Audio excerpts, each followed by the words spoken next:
Chris Bowen, thanks for joining us on News 24. Pleasure. We'll get to issues in your immigration portfolio soon, but I wanted to ask you firstly about the comments by broadcaster Alan Jones about the Prime Minister's late father. Now, we've seen Tony Abbott speaking this morning, and he said, as far as he's concerned, what Alan Jones said was wrong, unacceptable and offensive. Are you satisfied with what you heard from Tony Abbott this morning? It's a bit late. He could have said that on Saturday or Sunday when this story was first broken. He did put out that statement on Sunday saying that it was out of line. Put out a pretty weak statement, frankly, clearly, and then he disappeared. Clearly he was worried about offending Alan Jones, when really Alan Jones, I think, offended the whole nation with those comments, and I think the nation was looking for leadership and looking for people to very clearly say how unacceptable those statements were, and Tony Abbott failed that test. Well, he did, as I mentioned, put out a statement saying it was completely out of line, it was wrong. So didn't he fulfil that on Sunday? Now he's followed it up with this. I thought his statement on Sunday was pretty weak, given the nature of Mr Jones's comments and just how repulsive they were.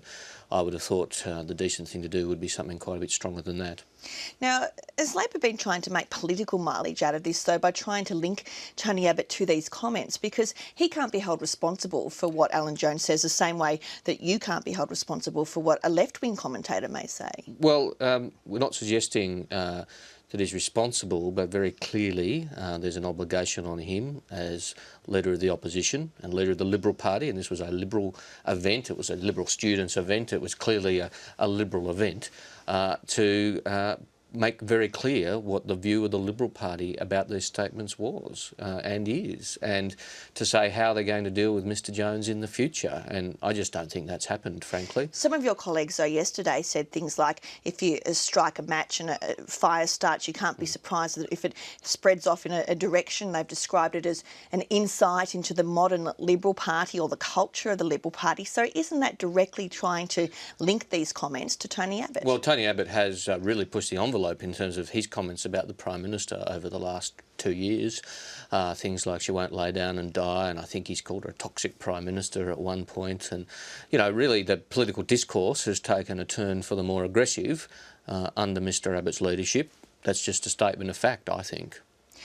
Alan Jones has talked about some of the response that he's received on social media, and he's pinpointed or highlighted a tweet from your wife that she retweeted saying that it was tasteless. Should she have done that? Let's be very clear here. My wife has been appallingly misrepresented in a pretty ordinary attempt as a diversion by Mr Jones and by senior members of the Liberal Party to point at something else other than Mr Jones's comments. My wife did not tweet herself that comment.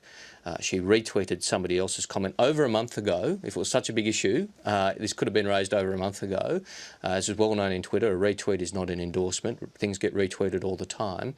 And for people to suggest that somehow she was expressing a view about Mr Jones that she did not hold is frankly a pretty appalling attempt to misrepresent her, to try and change the subject away from Mr Jones, and I think that's pretty ordinary. So you're saying it's not an endorsement, but it's certainly not a good look to retweet something like that? As I say, if people had an issue with this, it could have been raised a month ago.